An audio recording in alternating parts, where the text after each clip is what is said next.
Monte Cassino Region, Italy, April 23, 1944, 1400 hours. The crosshairs trembled, not from fear. Oberfeldwebel Klaus Zimmermann had steadied his hands through 3 years of war, but from something he had never felt looking through his Carabiner 98 scope. Doubt. Below, in the shattered piazza of San Pietro, a child's scream cut through the stuttering of machine gun fire like a knife through canvas. Klaus's finger rested against the trigger guard, not on the trigger itself. His spotter, Gefreiter Hans Weber, hissed urgent calculations. Wind, 2 kilometers per hour from the east. Range, 230 meters. Target approaching from your left quadrant. But Klaus wasn't looking at the target, Weber described. He was looking at the reason the target was there. The little girl couldn't have been more than 5 years old. Her dress, once white, now gray with pulverized stone dust, billowed around her thin legs as she stumbled across the cobblestones, calling for her mother in a voice that somehow carried over the mechanical thunder of war. A stray bullet from the American advance had caught her in the shoulder, and blood bloomed across the fabric like a terrible flower. Everyone saw her. Americans pressed against the eastern barricades, Germans and Italian fascist holdouts in the western buildings. For 3 heartbeats, the firing stopped. Not from mercy, but from shock, the kind of collective gasp that happens when the abstract horror of war suddenly crystallizes into a single, unbearable image. Then the machine guns spoke again, both sides, because war has its own momentum that individual consciences cannot stop. Except the girl was still there, frozen in the middle of the death zone. And then Klaus saw him. The Americans called him Tiny, and the nickname carried the kind of inverse humor that soldiers use to make war bearable. Private First Class Samuel Washington stood 6 feet 8 inches tall and weighed 290 pounds, most of it distributed across shoulders that looked like they'd been carved from the same stone as the Appalachian Mountains he called home. His hands, massive and surprisingly gentle, had delivered 14 babies back in Cherokee County, North Carolina, where he'd worked as a midwife's assistant before the war found him. The medic's armband on his left sleeve was so white it seemed to glow against his dark skin. He'd bleached it that morning, as he did every morning, using precious water from his canteen. They got to see it clear, he'd told his unit. Both sides. The Red Cross means something. It's got to. Now, standing at the edge of the piazza where Via Roma emptied into the square, Tiny made a decision that everyone who knew him said later was absolutely inevitable and completely insane. He stood up, not quickly, not with the explosive movement of an attack, slowly, deliberately, rising from behind the overturned truck that provided cover for his unit. Sergeant Morrison grabbed for his ankle, missed, hissed, "Washington, get down, goddammit!" Tiny didn't get down. Instead, he did something that stopped Klaus Zimmermann's heart. He removed his helmet. Through the scope, Klaus watched the big man's face emerge. He expected fear, perhaps the glazed determination of a man accepting death. Instead, he saw something that would haunt him for the rest of his long life. Absolute, unshakable purpose. Tiny's medical bag, marked with its red cross, hung from his left hand, raised high enough for everyone to see. His right hand was empty, palm forward. He took a step into the piazza. Then another. The firing didn't stop immediately. A German MG-42 crew on the 3rd floor of what had been the town hall sent a burst across his path, kicking up stone chips 3 meters to his left. Tiny didn't flinch. He just adjusted his angle slightly and kept walking, moving toward the girl with the slow, measured pace of a man approaching a frightened animal. "Shoot him," Weber said. His voice was flat, professional. "That's an enemy combatant in the open. Shoot him!" Klaus's scope followed Tiny's progress. He could see everything, the sweat on the big man's face, the way his jaw was set, the absolute steadiness of his hands as he held that medical bag high.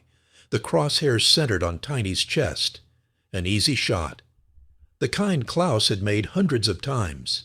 "Zimmermann, that's an order. Take the shot." Klaus's finger moved from the trigger guard to the trigger. 140 grams of pressure, that's all it would take. 140 grams and the big American would drop like a felled tree. But Klaus was watching Tiny's eyes. They never looked at the German positions, never scanned for threats. They were locked on the little girl who had collapsed now, sitting in a spreading pool of her own blood, her cries reduced to whimpers. Tiny's eyes held something Klaus hadn't seen since the war began, something he'd almost forgotten existed. Pure, uncomplicated love for another human being. Not romantic love, not even parental love, though it was close. It was the love of someone who sees suffering and physically cannot, walk away from it. Zimmerman. I see him, Klaus said softly. The crosshairs drifted down from center mass to Tiny's left shoulder, then to his arm, then away entirely. Tiny reached the girl.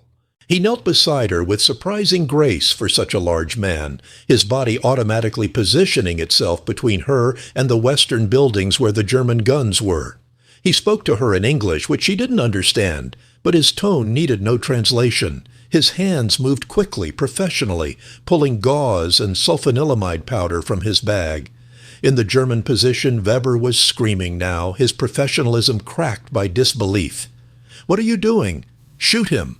I'm reporting this to—" "Report what you like," Klaus said.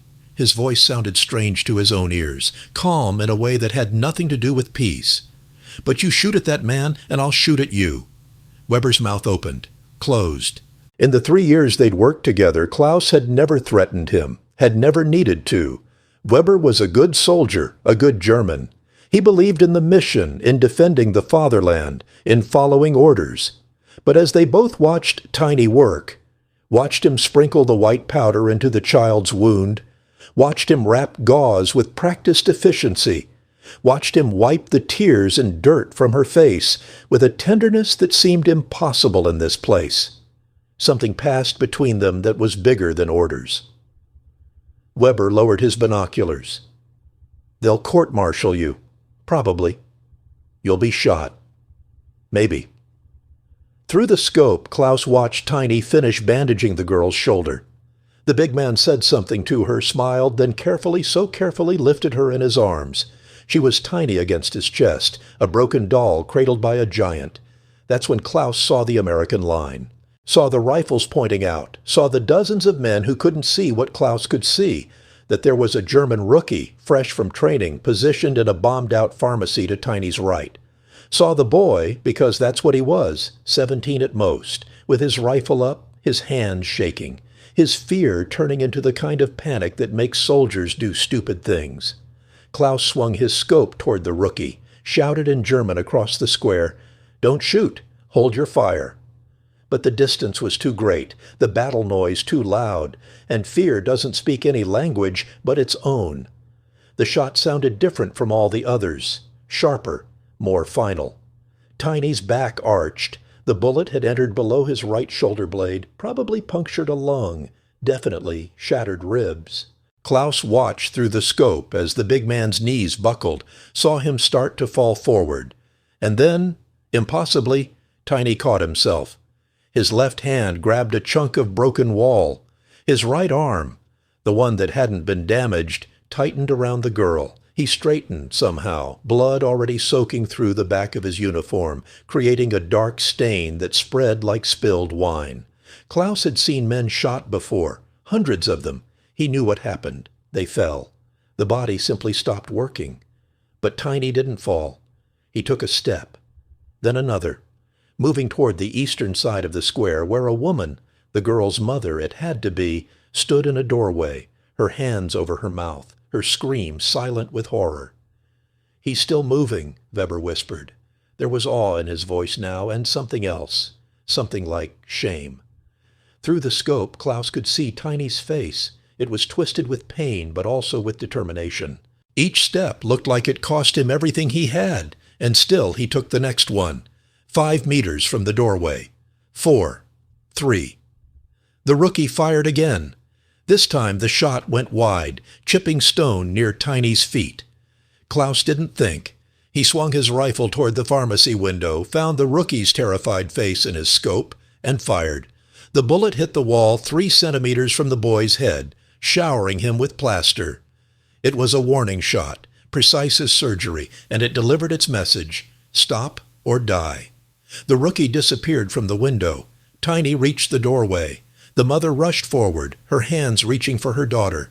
Tiny passed the girl over with infinite care, making sure the woman had her securely before he let go. He said something. Klaus would learn later it was, "She's going to be fine, ma'am. Just keep that dressing clean." And then, only then, did he allow himself to collapse. He fell like a mountain falling straight down, his knees hitting the cobblestones hard enough that Klaus heard it across the square, then forward onto his face, his arms spread wide. From the American line, someone screamed, "Medic!" The irony was lost on no one. From the German lines came a different sound. Klaus Zimmermann standing up in full view of the enemy, throwing his rifle to the ground, his voice cracking as he shouted across the square in fractured English, "Cease fire, cease fire." And then in German to Weber, to their squad, to anyone who could hear, "If any man fires another shot, I will personally kill him. Do you understand? Any man." Weber stood up beside him, then their squad leader, Obergefreiter Schmidt, then the MG-42 crew, then more and more German soldiers standing in the open, weapons lowered, a spontaneous declaration that something sacred had just happened, and to continue fighting would profane it. The Americans, seeing this, rose too, not surrendering, just standing, acknowledging. For 24 hours, no one fired a shot in that sector. Private First Class Samuel Washington didn't die on that Italian street, though he came close. The German bullet had missed his spine by 4 millimeters, and his pulmonary artery by 6. An American surgical team operating in a field hospital 3 kilometers behind the lines worked for 7 hours to save him. What saved him, according to the surgeon's report, was his physical condition. The patient's exceptional muscular development, particularly in the dorsal region, appears to have slowed the bullet's penetration and prevented immediate catastrophic blood loss. Patient has the constitution of an ox. Tiny woke 2 days later. The first thing he asked was, did the girl make it? She had. Her name was Lucia Benedetti, and she would live to be 83 years old, dying peacefully in her sleep in Rome in 2007. She never forgot the giant American who saved her, and in her living room until the day she died, she kept a photograph. A young PFC Samuel Washington in his dress uniform, sent to her family by the U.S. Army in 1946. Klaus Zimmermann's war ended differently. He was arrested 3 hours after the ceasefire began, court-martialed within a week.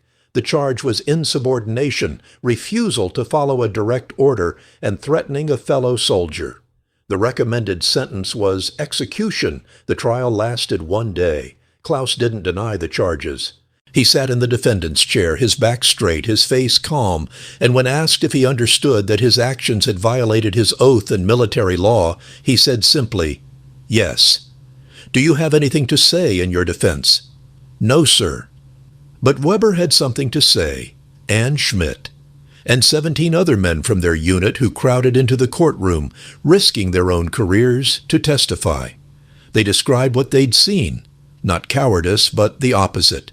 Not treason, but conscience. They described Tiny's walk across the square, the child in his arms, the shot that shouldn't have been fired. "He made the right call," Weber said, his voice steady despite the glares from the prosecution. "If we shoot men like that, we're not soldiers anymore. We're just murderers." The court deliberated for 3 hours. Klaus was found guilty of insubordination. The death sentence was commuted to imprisonment. He would spend the rest of the war in a military prison, and his service record would be marked with dishonor. He bore it without complaint, but history is written by more than official records. In June of 1944, a month after Klaus's imprisonment, a strange thing happened. Letters began arriving at German military headquarters from Italian civilians in the Monte Cassino region, dozens of them, then hundreds. They described the ceasefire, the American medic, the German sniper who refused to shoot. The letters didn't reach Klaus in prison, but they reached other soldiers. And in the peculiar underground communication network that exists in every army, the story spread. In dugouts and bunkers, over meager rations and watered-down coffee, soldiers told each other about the sniper who couldn't shoot, the medic who couldn't stay down, and the child who survived because two enemies chose humanity over duty. The Wehrmacht command tried to suppress the story, labeled it Allied propaganda. But you can't suppress stories that soldiers need to believe in, stories that remind them they're still human. By August, Klaus Zimmermann had become something unexpected, a symbol. Not of weakness or cowardice, but of the possibility that war didn't have to strip away every shred of human decency, that there were still lines that shouldn't be crossed, even with orders from above. The American response was different but parallel. Tiny was recommended for the Medal of Honor. The recommendation was denied, not because his actions weren't heroic, but because the new Army regulations stipulated that medics could only receive Valor Awards for actions taken while under fire to aid military personnel, not civilians. Instead, he received the Silver Star. The citation read, "For gallantry in action against an enemy of the United States while serving with the 36th Infantry Division in Italy." Private First Class Washington, with complete disregard for his own safety, exposed himself to intense enemy fire to render aid to a wounded child. His actions reflect great credit upon himself in the military service. Tiny's response to the medal was characteristically brief. "I was just doing my job. Any medic would have done the same." But that wasn't true, and everyone knew it. Not any medic would have done the same. Not any human being would have done the same. What Tiny did required something rare, the ability to see a human being where everyone else saw only danger, to see a duty that transcended nationality, race, or military objective. The girl's mother wrote him a letter. It was in Italian, and an Army translator had to read it to him. "Dear Mr. Washington, you saved my daughter when saving her could have killed you. You didn't know us. You didn't know if we were friends or enemies. But you saw her as a child, not as Italian or American. And that is why you are the best of what humans can be. If my daughter has children, I will tell them about you. If those children have children, I will tell them too. Your name will live in our family forever. Thank you for giving me back my life when you gave me back hers." Tiny kept that letter for the rest of his life. When reporters asked him about it in later years, and they did periodically when anniversaries came around, or when war stories were in fashion, he would only say, "She didn't need to thank me." Seeing that girl alive was thanks enough. The war ended in May of 1945. Klaus Zimmermann was released from military prison in June, processed through a POW camp, and finally allowed to return to his home in Bavaria in September. His town had been bombed. His house was still standing, but his parents were dead. His younger brother, who'd been drafted in 1943, was missing and presumed killed on the Eastern Front. The Germany Klaus returned to was broken, starving, and searching desperately for any reason to believe in itself again. Klaus didn't talk about the war. He went to work in his father's watch repair shop, which had somehow survived the bombing. He fixed watches and clocks, his hands steady, his face carefully neutral when customers asked if he'd been a soldier. But in 1946, something unexpected happened. A package arrived from America. It contained a letter written in careful English. "Dear Oberfeldwebel Zimmermann, my name is Samuel Washington. I don't know if you remember me. I was the medic in San Pietro, April 23, 1944. I heard what happened to you after that day. I heard you were court-martialed for not shooting me. I want you to know that I'm alive because of you. The girl, Lucia, is alive because of you." Her mother wrote to tell me that Lucia is healthy, happy, and talks about the giant American who saved her. But I know the truth. I could only save her because you let me. This is a photograph of me and my family. I married my sweetheart, Ruby, when I got home. We have a son, Samuel Jr. I'm telling him your story, about the German soldier who could have killed me, but chose not to. I'm telling him that people are people, no matter what uniform they wear. Thank you for my life. Thank you for Lucia's life. Thank you for proving that we're all human beings first, soldiers second. Your friend, Samuel Washington. Klaus read the letter 17 times that first day. Then he put it in a drawer in his workbench where it stayed for the next 43 years. The world moved on. The war became history. History became nostalgia. And nostalgia became the kind of simple narrative that makes good television, good versus evil, allies versus Axis, liberation versus oppression. The story of San Pietro didn't fit that narrative. It was too complicated, too human. A German soldier who refused orders was either a hero or a traitor depending on who was telling the story. And Americans in the 1950s didn't want complicated German heroes. They wanted simple German villains. So the story faded, preserved mainly in family memories. Lucia told her children, who told theirs. Samuel Washington told his son, who told his grandchildren. Klaus Zimmermann told no one, but he kept that letter, and sometimes late at night he would take it out and read it again. In 1968, Weber found him. Klaus's old spotter had become a postal worker in Frankfurt, but he'd never forgotten San Pietro. He showed up at Klaus's shop unannounced, 2 bottles of schnapps in hand. They got drunk together for the first time in their lives. And as the alcohol loosened tongues that had been locked for 24 years, Weber asked the question he'd never asked during the war. Why didn't you shoot him? Klaus was silent for a long time. Then, did you see his eyes? I saw them through my binoculars. Then you know. You saw what I saw. There was no soldier in my scope. Just a man trying to save a child. How could I shoot that? They trained us to shoot exactly that. To not see humans. To see targets. I know. And I tried. God knows I tried. But I couldn't stop seeing him. Klaus refilled their glasses. I think about it every day, Hans. What would have happened if I'd pulled that trigger? And every day I'm grateful I didn't. Even though it cost you everything, it didn't cost me everything. It saved everything. Everything that matters. Klaus lifted his glass. To the big American. I hope he's living a good life. To the big American, Weber echoed. They drank. Samuel Washington was living a good life. He'd returned to Cherokee County after the war, resumed his work with the local midwife, and delivered 237 more babies before retiring in 1978.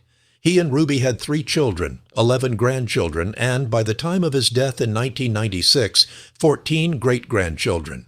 He never spoke publicly about San Pietro until 1984, when a local journalist doing a story about World War II veterans interviewed him for the town newspaper. The story was brief. Local hero saved child in combat. But it was picked up by a regional paper, then a state paper, then, inexplicably, by a wire service. Suddenly, 40 years after the fact, people wanted to know about the medic who walked into crossfire. The Army found his Silver Star citation. Someone located Lucia Benedetti in Rome. She gave an interview describing what she remembered, the explosion of sound, the pain in her shoulder, the terrible fear, and then the giant man with the kindest eyes she'd ever seen, speaking words she didn't understand, but which made her feel safe anyway. And then, because history has a sense of timing, someone found Klaus. He was 73 years old, still repairing watches, still living in the same small Bavarian town. The reporter who tracked him down asked if he remembered April 23, 1944. Every day, Klaus said, what do you remember most clearly? His eyes. The American's eyes. They weren't afraid. They were full of love for that child. How could I shoot love? The interview ran in Der Spiegel in December 1984. It included photos. Young Samuel Washington in his uniform, young Klaus Zimmermann at his trial, and current photos of both men, old now, their wars long behind them. Someone sent the article to Samuel. He had it translated. Then he picked up the phone and made an international call, his hands shaking as he dialed. Klaus's voice, when he answered in German-accented English, was exactly as Samuel had imagined. Calm, measured, careful. "Herr Zimmermann, this is Samuel Washington." There was a long pause. Then, "Mr. Washington, I didn't think I would ever speak to you. I've wanted to call for 40 years. I just didn't know how to find you." Another pause. "Thank you." "For what?" "For my life. You gave me my life back." "I think it's the other way around." "No." Klaus's voice was firm. "You saved that child. I only chose not to stop you. The courage was yours. The mercy was yours." They talked for 3 hours. About the war, yes, but mostly about everything after. Families, work, losses, joys. They discovered they'd both lost brothers in the war. They'd both had nightmares for years.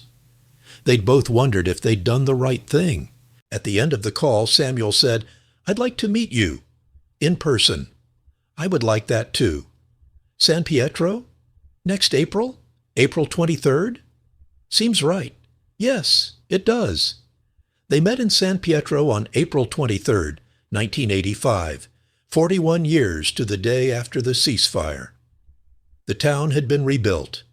The piazza where Lucia had fallen was now a peaceful square with a fountain, flower boxes, a small cafe where old men played cards.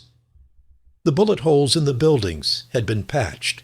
The war had been erased from the physical landscape, but not from memory. Lucia was there, 50 years old now, with her husband and 3 children.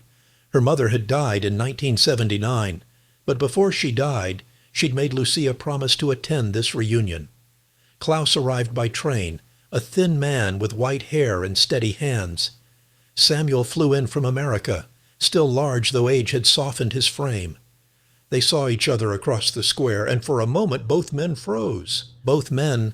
Then Samuel walked toward Klaus with the same deliberate slowness he'd used crossing that square 41 years earlier. Klaus met him halfway. They shook hands. Then, awkwardly but genuinely, they embraced. "You're shorter than I remember," Samuel said, and both men laughed because it was true. Samuel still towered over Klaus by nearly a foot.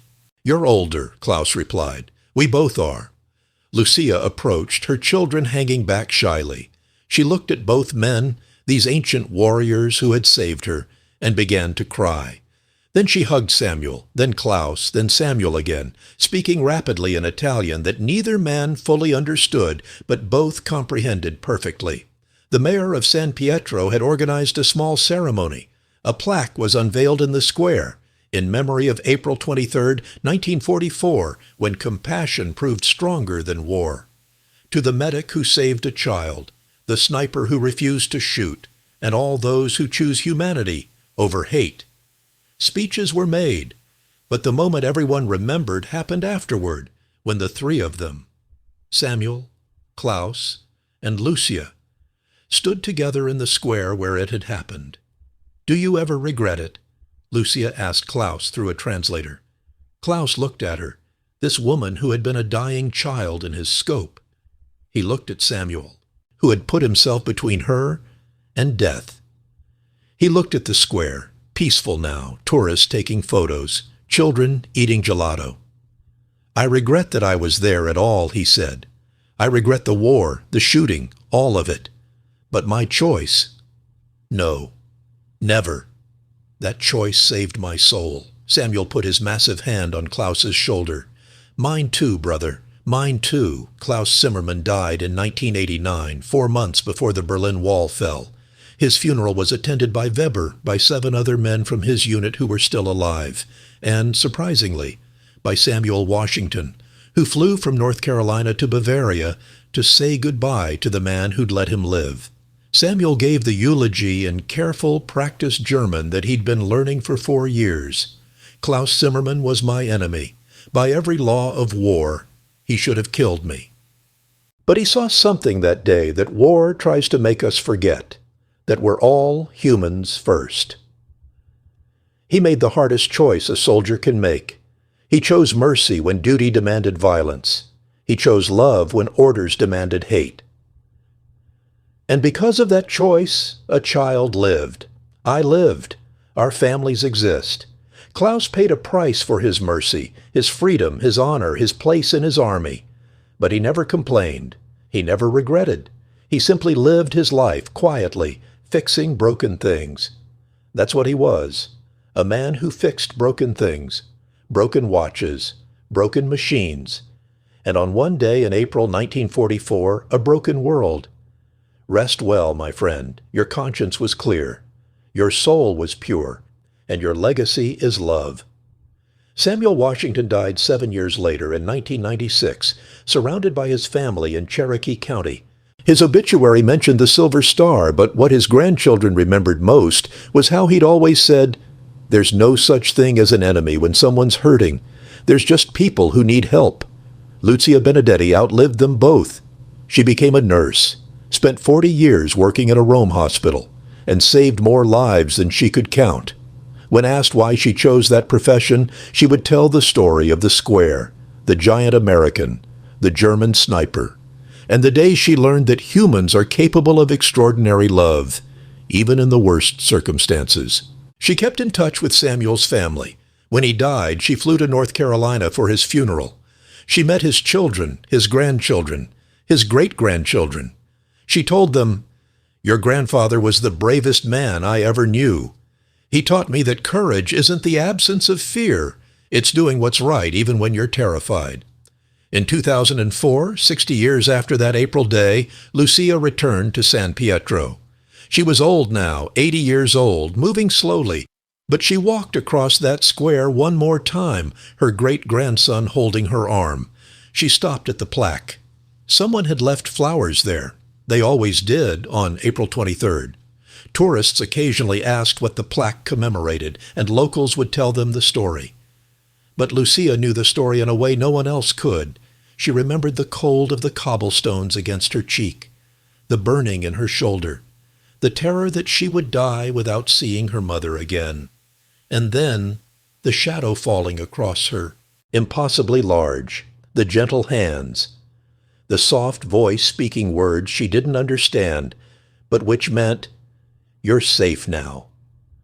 She remembered looking up into Samuel Washington's face and seeing no hesitation, no doubt, no fear for himself, only absolute determination that she would live. And she remembered something else, something she'd never told anyone. In the moment before Samuel picked her up, she'd looked past him toward the western buildings. She'd seen a glint of light, the sun reflecting off a rifle scope. She'd seen the rifle lower. Someone had chosen not to shoot. A German soldier she would never meet, who would never know that she saw him, had decided that her life was more important than his orders. Two men, enemies by every definition that mattered to the war, had worked together without a word spoken between them to save a 5-year-old girl who meant nothing to either of them except this: she was a human being who needed help. Lucia put her hand on the plaque. The bronze was warm from the sun. "Thank you," she whispered in Italian, then in English. "Thank you." Her great-grandson asked who she was talking to. "Ghosts," she said. "Good ghosts. The best ghosts." The story of San Pietro has been told many times since then. Books have been written, documentaries made. The square is now a minor tourist destination included in World War II history tours. But something essential is often lost in the retellings. The story gets simplified. Heroic medic, merciful sniper, happy ending. It becomes a neat parable about the human spirit triumphing over war's brutality. The truth is messier. The truth is that Samuel Washington suffered from PTSD for the rest of his life, waking up some nights in a cold sweat, feeling the bullet punch into his back all over again. The truth is that Klaus Zimmermann was never fully accepted in his town, always marked by his court-martial, always slightly suspect. The truth is that Weber drank himself to death in 1973, unable to reconcile what he'd seen in the war with what he'd done. The truth is that 16 other soldiers died in San Pietro that week, and their stories aren't told because they don't have the narrative redemption of this one. The truth is that war is hell, and one moment of decency doesn't erase that hell or make it worthwhile. But the truth is also this. In the middle of that hell, when every training, every instinct, every order said to kill, two men chose differently. One chose to risk everything to save a life. The other chose to risk everything to let him. And because of those choices, Lucia Benedetti lived to be 83 years old. She raised 3 children, who raised 8 grandchildren, who raised 14 great-grandchildren, and counting. There are now dozens of people walking the earth who exist only because Samuel Washington walked into crossfire and Klaus Zimmermann wouldn't shoot him. That's the real legacy of San Pietro. Not heroism, not redemption, not some Hollywood ending. Just the stubborn insistence that individual human lives matter more than orders, more than military objectives, more than the great sweeping narratives that tell us who is enemy and who is friend. Samuel Washington and Klaus Zimmermann were enemies. But they were also something more. They were men who remembered, even in war's worst moment, that humanity is a choice we make every day. They made the right choice. And in a world that often seems determined to teach us that compassion is weakness, that mercy is foolishness, that we must choose our side and hate the other, in that world their choice stands as proof that a different way is possible. Not easy, not safe, not rewarded by the systems that govern us, but possible. And sometimes possible is enough. In 2007, a collector in Munich acquired a Carabiner 98 sniper rifle from an estate sale. The rifle was in excellent condition, carefully maintained, and came with documentation, tracing it to Oberfeldwebel Klaus Zimmermann, 3rd Battalion, 16th Infantry Regiment. What caught the collector's attention was a small inscription carved into the stock, so tiny it was almost invisible. April 23, 1944. I saw love. The collector researched the date and found the story. He tried to determine the rifle's value, certainly more as a historical artifact now that its story was known. But before he could sell it, he received a call from a foundation in Rome. The Lucia Benedetti Foundation, established after Lucia's death to promote peace education, wanted to acquire the rifle. They offered twice what the collector had planned to ask. The rifle now sits in a small museum in San Pietro, mounted on the wall above the square where it was aimed but never fired. The museum is called Casa della Misericordia, the House of Mercy. School groups visit regularly. Italian children stand before that rifle and hear the story of the giant American medic, the German sniper, and the day Mercy defeated duty. They ask questions. Was the sniper scared? Was the medic? What happened to the girl? The guides answer honestly. Yes, they were scared. Yes, the girl lived. Yes, it cost them both dearly. But they did it anyway. And then the guides ask the children, what would you have done? Most children don't know how to answer. They're young. They've never faced that choice. They can't imagine the terror of that moment. But sometimes a child will say, with the clear moral certainty that comes before the world teaches us compromise, I would have done what was right. And the guides smile because that's the answer Samuel Washington gave when asked why he walked into that square, and it's the answer Klaus Zimmermann gave when asked why he didn't shoot. They did what was right, not what was ordered, not what was safe, not what would advance their careers or protect their reputations or serve their nation's interests. Just what was right. And in the end, that simple, dangerous, beautiful choice is what we remember. Not the battles won or lost, not the ground gained or surrendered, not the grand strategies or tactical victories. We remember the moment a man walked into crossfire to save a child. And we remember the moment another man lowered his rifle and let him. Everything else is just history. This is humanity.